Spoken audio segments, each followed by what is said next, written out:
I come over to your house, I start throwing rocks at it. I'm breaking windows and I'm doing damage.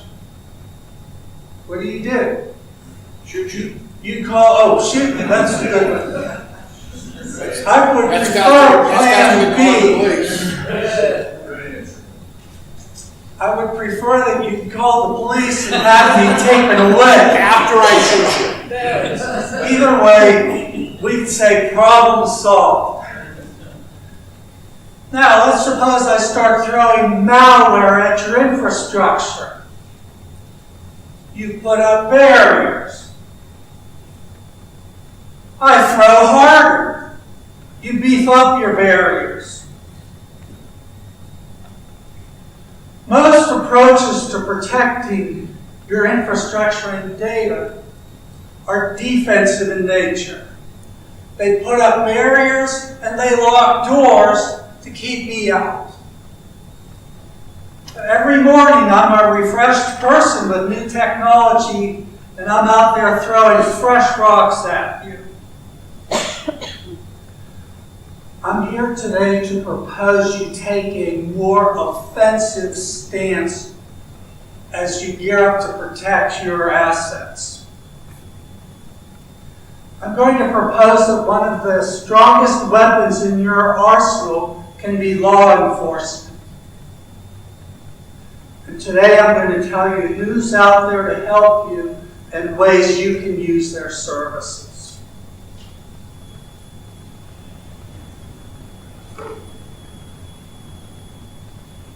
Who's out there to help? First one I want to introduce you to is the United States Department of Justice Computer Crime and Intellectual Property Section. Now, if you try to get in touch with the Department of Justice in a cyber situation, they're not going to want to hear your phone call. They're going to tell you who you ought to talk to. They work with other agencies in pursuit of resolution of cyber crimes. The reason I put the Department of Justice on this slide, and I want to say, I'm going to refer to slides as if you have them, as if you can mark them up, because I understand you'll get these slides later. So this will be available as a resource at another time for you. And when you get the slides, I want you to see this link down here. And I put an arrow to saying, see white papers and other documents.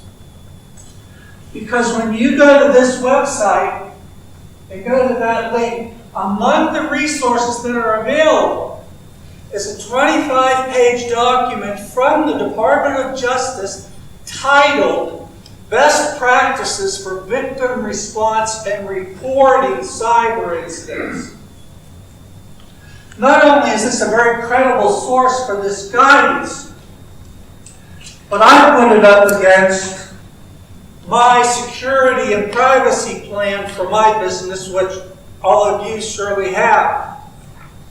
And I lifted several important points from the government document and embedded them into my document, and then I file this as an asset behind my security and privacy plan. So for nothing, I got a great resource to help me build a better package for my business.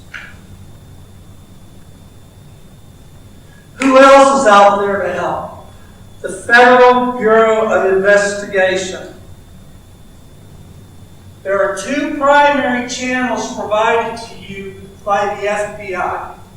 The first one is the Internet Crime Complaint Center, sometimes called IC3. I'll say often referred to as IC3. That's a web-based resource.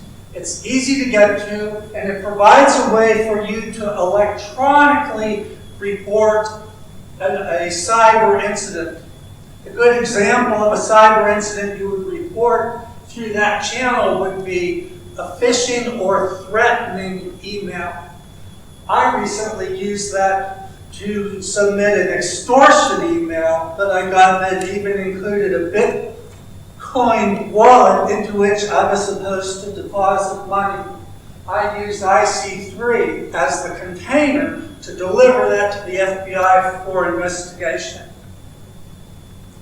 The other channel that I want you to know about today is the FBI field office. These are brick and mortar offices. There are 56 of them throughout the United States. And they're staffed by agents ready to solve problems. Well, here's a key word. The private sector coordinator. That's the person at the field office that will take the description of your situation and help you think through what your next steps ought to be. Now, why team with the FBI when you're facing a cyber incident?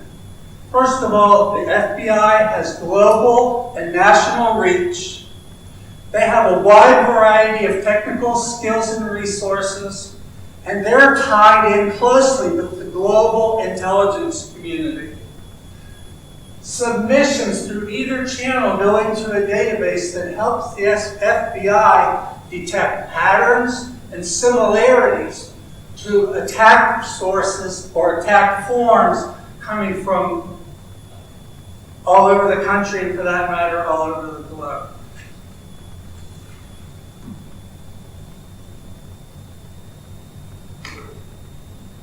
Specifically, what can you do?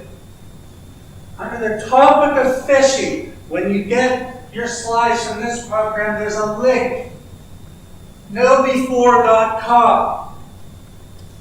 I'm not pitching that company or any of their products. I'm letting you know they have free resources. They can set you up for free to launch phishing attacks against your own users to see just how adept your users are at properly responding to phishing attacks.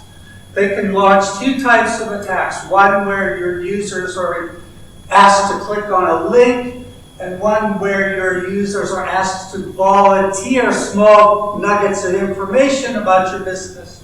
And then they send you the results of how your people handled their tests when they were confronted with phishing attacks. You can do that for free. They'll even provide support to you with those tools if you need it. So that's why that's up there. Reporting cyber events. I put this resource here for completeness, the national tip line, but you normally wouldn't use that. That's for very dire circumstances, typically involving life or death or large-scale property at risk. But this is IC3, which I mentioned before. And then what I put on for our field office, I put our Pittsburgh field office number on here. I want to say that when you call the field office to report a cyber incident, it's going to be a very easy, comfortable call with someone who's fielded many calls of your type before, and they're going to help you think through what your next course of action is going to be. Black vans aren't going to show up at your place of business just because you called the FBI line to report a cyber incident. They're just going to discuss options for response with you. Here are some things I think everyone ought to know if you ever think you'll be in the midst of a cyber event. First thing, plan your response in advance. The decision to call law enforcement in the wake of a cyber event should be thought through before you ever have a cyber event. And frankly, it's not an IT decision to make. IT has a seat at the table. But your response to a cyber event can put your business and your brand at risk when the rest of the world gets a hold of the idea you just had a cyber attack. And you want business leadership thinking through in advance the conditions under which you would call law enforcement and the conditions under which you wouldn't. You don't want to sit down in the face of a cyber incident and have to think through whether you're choosing to call law enforcement or not. I also want to say with planning your response, I mentioned before the private sector coordinator. It's a really good idea to find out in advance, call your area office, your field office, and learn in advance who that coordinator is. Most offices have at least one, but you're going to want to get their name and put that name into your recovery plan. When I did that for my business, my first call to the FBI wasn't quite that smooth because I didn't have his name. So they put me through their auto attendant and treated me like I was reporting an incident. Now that I have his name, when I call that same field office, they put me right through to the person I have to talk to. You don't want to spend the next 3/4 of an hour on your first call trying to find that person. You want that name in your plan. And in my case, when I was talking with my agent, he said, if I'm not here, you ask for this person. And he affirmed that either of these two people were my best contact in any cyber incident, and they'll hand me off to anyone that they think appropriate in the case of an event. Okay, sooner is better. Report promptly. FBI says again and again, don't wait till you have perfect information before you make that call. As soon as there's a sense that you've got a cyber issue and you're choosing to contact law enforcement, they want to hear about it sooner. They have technology and tools that know how to follow trails that evaporate quickly. So they want in on this as soon as possible. Speed is crucial. That third point, in my opinion, is one of the most important points of my chat, and that is that you're the victim. In the face of a cyber attack, your customers, your employees, the general public, and highly visible politicians are very often going to cast you as the irresponsible, hapless, shabby company that just got hacked. You left a door open, you let someone in, you did something wrong, you failed to update something, you got hacked. Well, the Department of Justice and the FBI stand ready from the start in their words and in their writing and in their actions to recognize you are the victim.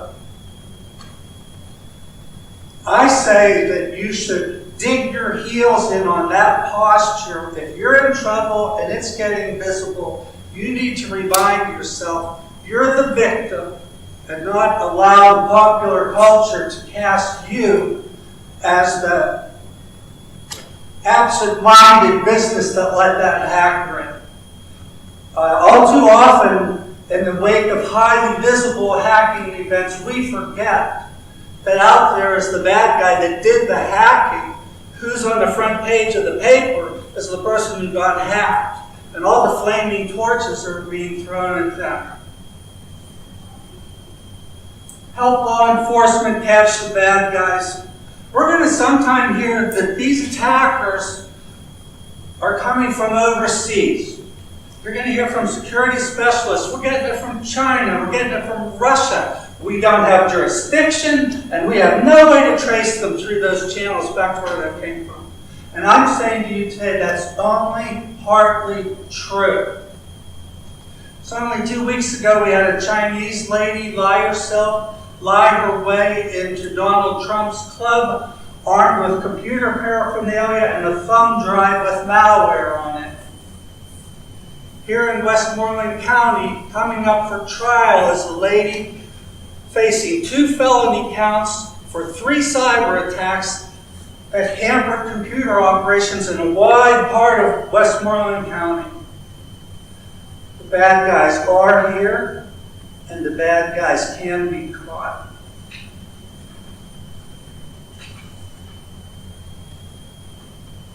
Who listens to Kim Commando, the digital goddess? Anybody here listen to her on the radio?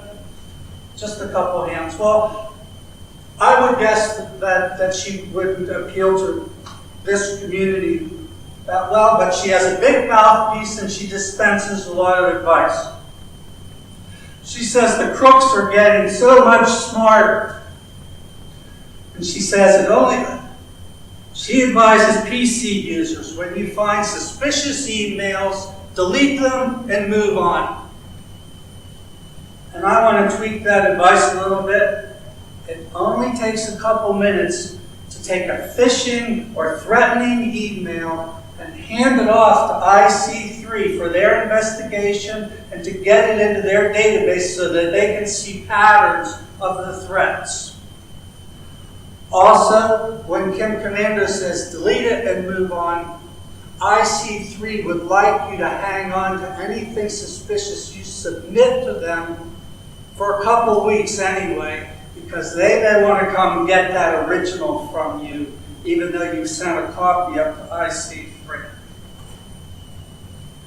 My closing comments: add some offense to your defensive strategies to tackle cyber threats.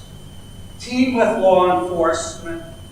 The FBI says again and again they plead they can only help victims and they can only stop crimes from happening again when people take the time to report the cyber incidents. Get the bad guys and gals. Get them identified, prosecuted, and punished. That's my shot.